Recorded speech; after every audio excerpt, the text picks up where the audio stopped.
Bismillahirrahmanirrahim. Assalamualaikum warahmatullahi wabarakatuh. Alhamdulillah. Allahumma salli ala Muhammad wa ala ali Muhammad amma ba'du. Anak-anak sekalian, marilah pertemuan pada hari ini kita awali dengan basmalah bersama-sama. Bismillahirrahmanirrahim. Kita akan mempelajari PPKN kembali. Pada bab ini kita mempelajari pelindungan dan penegakan hukum. Kita diharapkan setelah mempelajari kita bisa memahami hakikat perlindungan dan penegakan hukum, menganalisis peran lembaga penegak hukum dan menjamin keadilan dan kedamaian. Sedangkan yang ketiga, memahami dinamika pelanggaran hukum. Perlindungan hukum adalah upaya pemerintah untuk menjamin adanya kepastian hukum untuk memberi perlindungan kepada warga negaranya. Penegakan hukum secara konkret berarti berlakunya hukum positif, yaitu hukum yang sedang berlaku dalam praktek sebagaimana seharusnya patut dipatuhi. Ada 3 unsur penegakan hukum.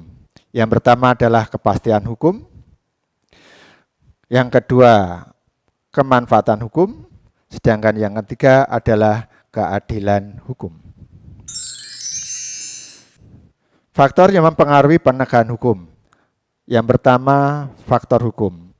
Bahwa secara yuridis, peraturan hukum yang berlaku sudah bersumber pada peraturan yang lebih tinggi tingkatannya. Secara sosiologis, peraturan hukum dapat diterima oleh masyarakat.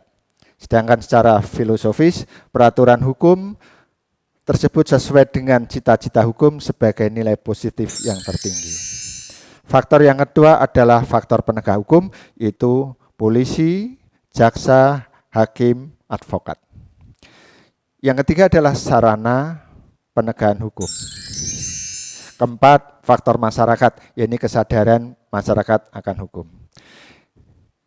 Yang kelima adalah kebudayaan. Itu konsepsi abstrak mengenai baik dan tidaknya suatu perbuatan. Macam-macam perlindungan hukum.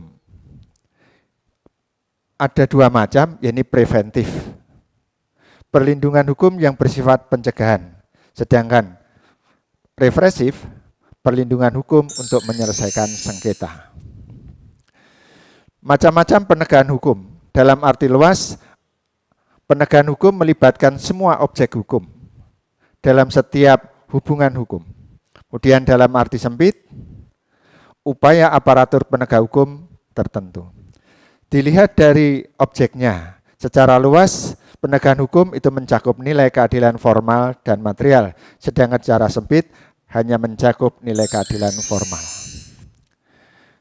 Dasar pelindungan dan penegakan hukum, yaitu terdapat di dalam Undang-Undang Dasar 45 pasal 24 ayat 1, bahwa kekuasaan kehakiman adalah kekuasaan yang merdeka.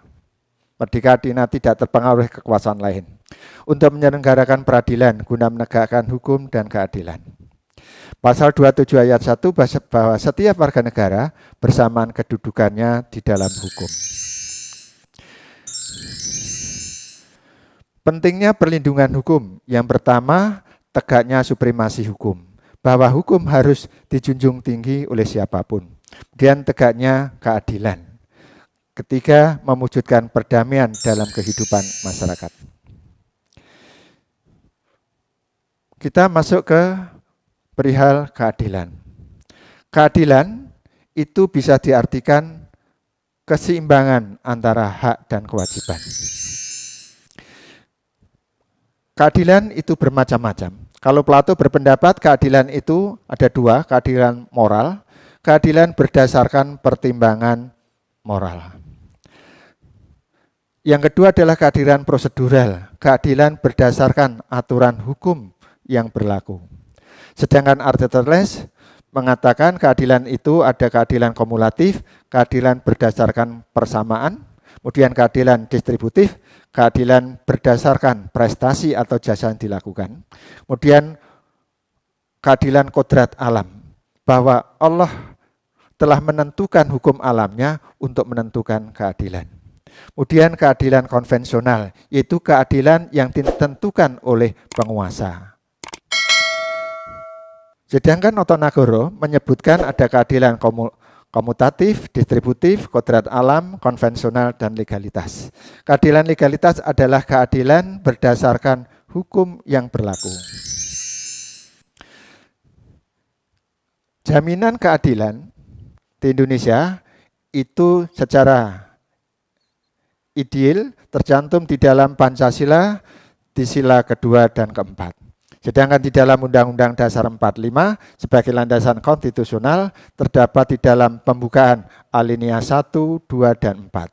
Sedangkan di dalam pasal-pasal itu terdapat di dalam pasal 27, 28A sampai 28C, pasal 31, 32, 33, dan 34. Sedangkan landasan operasionalnya yaitu diatur di dalam undang-undang. Ada beberapa undang-undang yang mengatur tentang jaminan keadilan sebagaimana tertulis itu. Kemudian lembaga penegak keadilan. Sebaik apapun aturan itu harus ditegakkan oleh orang-orang yang berintegritas. Di antaranya lembaga penegak hukum adalah kepolisian, kejaksaan, kehakiman, advokat, dan KPK. Tugas pokok dari kepolisian itu memelihara keamanan ketertiban masyarakat dan menegakkan hukum. Sedangkan tugas dan wewenang kejaksaan yang pokok terutama di dalam bidang pidana adalah melakukan penuntutan. Maka jaksa disebut sebagai penuntut umum negara. Yang kedua, melaksanakan penetapan hakim dan putusan pengadilan yang telah inkrah, yaitu yang telah mempunyai kekuatan hukum tetap. Kehakiman itu kekuasaan kehakiman diartikan sebagai kekuasaan negara yang merdeka, yang menyelenggarakan pengadilan guna menegakkan hukum dan keadilan berdasarkan Pancasila dan Undang-Undang Dasar 45. Kekuasaan kehakiman itu secara operasional diatur di dalam Undang-Undang Nomor 48 Tahun 2009. Asas penyelenggaraan kekuasaan kehakiman yang perlu kita ketahui bahwa dilakukan demi keadilan berdasar ketuhanan yang Maha Esa. Bahwa dalam penyelenggaraan kekuasaan kehakiman harus tetap memperhatikan nilai-nilai ketuhanan yang Maha Esa. Menerapkan dan menegakkan hukum dan keadilan berdasarkan Pancasila. Diatur dengan undang-undang. Maka pada dasarnya hakim tidak boleh mengambil hukum di luar undang-undang kecuali di dalam undang-undang tidak ditentukan ketentuan kasus tersebut. Dan yang keempat, dilakukan dengan sederhana, cepat, dan biaya ringan. Advokat adalah orang yang berprofesi memberi jasa hukum di dalam dan di luar pengadilan. Tugas pokoknya membuat dan mengajukan gugatan, jawaban, tangkisan, dan sangkalan. Kemudian KPK. KPK adalah lembaga negara dalam rumpun eksekutif, menjalankan tugas pencegahan dan pemberantasan tindak pidana korupsi. Tugas utama adalah melakukan tindakan pencegahan korupsi dan melakukan penyelidikan, penyidikan, dan penuntutan. Anak-anak sekalian, kita pelajari juga hakikat pelanggaran. Pelanggaran atau perbuatan melawan hukum adalah suatu perbuatan yang bertentangan dengan hukum yang berlaku.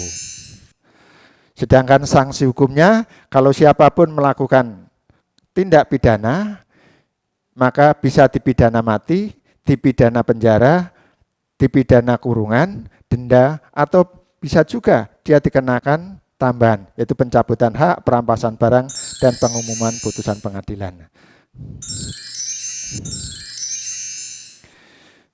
Macam-macam perilaku kita.